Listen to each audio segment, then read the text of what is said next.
Au bord d'une grande rivière paisible se trouvait un village appelé Kakoko. Le vent y faisait danser les feuilles des grands arbres, les enfants jouaient près de l'eau claire, et chaque matin les femmes descendaient vers la rivière avec leurs calebasses pour puiser de l'eau et échanger des nouvelles. Dans ce village vivait une jeune femme nommée Fanda. On disait d'elle qu'elle possédait une beauté rare, mais ce n'était pas seulement sa beauté qui faisait parler les gens. Son cœur était doux, son sourire sincère, et sa gentillesse illuminait la vie de ceux qui l'entouraient. Fanda était mariée à Yassen, un homme travailleur et calme, connu pour sa loyauté et son amour profond pour sa femme. Tous deux vivaient simplement dans leur petite maison près des champs, partageant leurs repas et leurs rêves sous le même toit. Leur amour était fort et sincère, mais une ombre planait sur leur bonheur. Les saisons passaient, les pluies revenaient, les récoltes se succédaient, pourtant Fanda ne donnait toujours pas d'enfants. Dans le village de Kakoko, beaucoup pensaient qu'une femme ne trouvait sa véritable place que lorsqu'elle devenait mère. Les murmures commencèrent doucement, puis devinrent des paroles dures. Chaque matin, près de la rivière, certaines femmes se rassemblaient pour bavarder. Parmi elles se trouvait une femme nommée Sira, mère de nombreux enfants et très fière de sa grande famille. Quand Fanda arrivait pour remplir sa calebasse, les rires s'élevaient derrière son dos. On chuchotait que sa beauté ne servait à rien si elle ne pouvait pas donner la vie. Certaines prétendaient que les esprits l'avaient abandonnée. Fanda faisait semblant de ne rien entendre. Elle gardait la tête haute et rentrait chez elle en silence, mais dans son cœur les paroles se transformaient en lourdes pierres. Heureusement, Yassen ne cessait jamais de la soutenir. Chaque soir, lorsqu'elle rentrait les yeux pleins de tristesse, il lui prenait les mains et lui disait doucement que son amour ne dépendait pas des enfants. Il lui rappelait qu'elle était déjà précieuse pour lui. Mais même ces paroles ne pouvaient pas effacer entièrement la douleur. Et la situation devint encore plus difficile lorsque la mère de Yassen, une vieille femme sévère nommée Nala, commença à montrer son impatience. Elle rêvait de porter un petit enfant dans ses bras et reprochait à Fanda de ne pas lui offrir cette joie. Les jours passaient, et ses remarques devenaient de plus en plus blessantes. Fanda baissait la tête, incapable de répondre. Un soir, après une dispute particulièrement douloureuse, Fanda quitta la maison en pleurant.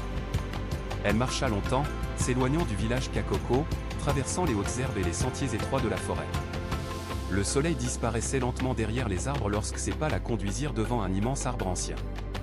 Les anciens du village racontaient que cet arbre abritait des esprits très anciens. Beaucoup évitaient cet endroit par peur. Mais à cet instant, le cœur de Fanda était si lourd qu'elle n'avait plus peur de rien. Elle tomba à genoux au pied du tronc immense et pleura. Elle demanda aux esprits de l'entendre, de voir sa souffrance et de lui accorder la bénédiction d'un enfant. Le vent souffla doucement dans les feuilles, comme une respiration profonde de la forêt. Alors qu'elle croyait être seule, une voix calme s'éleva derrière elle. Une vieille femme apparut, vêtue de vêtements simples et blancs. Ses cheveux brillaient comme l'argent sous la lumière de la lune et ses yeux semblaient porter la sagesse de nombreux âges. Elle dit à Fanda qu'elle était une servante des esprits de la forêt. Elle lui expliqua que la valeur d'une femme ne se mesurait pas seulement à la maternité, mais elle reconnut aussi la douleur qui habitait son cœur. Puis elle lui montra un petit sentier qui s'enfonçait profondément dans la forêt. La vieille femme lui demanda de suivre ce chemin jusqu'à trouver un arbre extraordinaire dont les feuilles scintillaient comme les étoiles. Elle lui dit d'en cueillir une seule et de revenir. Le cœur plein d'espoir, Fanda s'enfonça dans la forêt sombre. Après un long moment, elle trouva l'arbre mystérieux dans une clairière baignée de lumière. Les feuilles brillaient doucement, comme si elles contenaient un secret ancien. Fanda en cueillit une avec respect. Mais au moment où elle se retournait, une voix mystérieuse murmura dans l'air que tout chemin vers un grand désir exigeait un prix. Troublée, elle revint vers la vieille femme. La servante des esprits lui dit de planter cette feuille dans son jardin au village Kakoko et d'en prendre soin chaque jour avec patience. Fanda rentra chez elle et suivit ses instructions avec foi. Les jours passèrent. Une petite pousse sortit de la terre, mais elle ne ressemblait à aucune plante ordinaire. Elle grandissait en formes étranges, comme si une force invisible la guidait. Les voisins commencèrent à chuchoter encore plus. Certains disaient que Fanda utilisait la magie. Même Nala regardait la plante avec méfiance. Mais Fanda continua de l'arroser et de la protéger.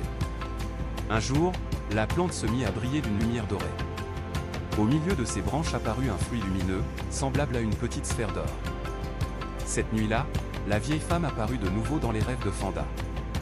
Elle lui expliqua que ce fruit contenait l'essence de la vie. Si elle le mangeait au lever du soleil, elle pourrait donner naissance à un enfant. Mais cet enfant ne serait pas comme les autres. Son destin serait lié au monde des esprits, et sa mère devrait l'élever avec un grand courage.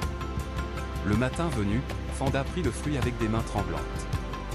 Elle pensa à toutes les humiliations qu'elle avait endurées, mais aussi à l'amour de Yassen et à son profond désir d'être mère. Elle pria doucement puis mangea le fruit. Une chaleur étrange envahit son corps, comme si la lumière du soleil avait pénétré son cœur. Peu de temps après, elle découvrit qu'elle portait un enfant. La joie remplit sa maison.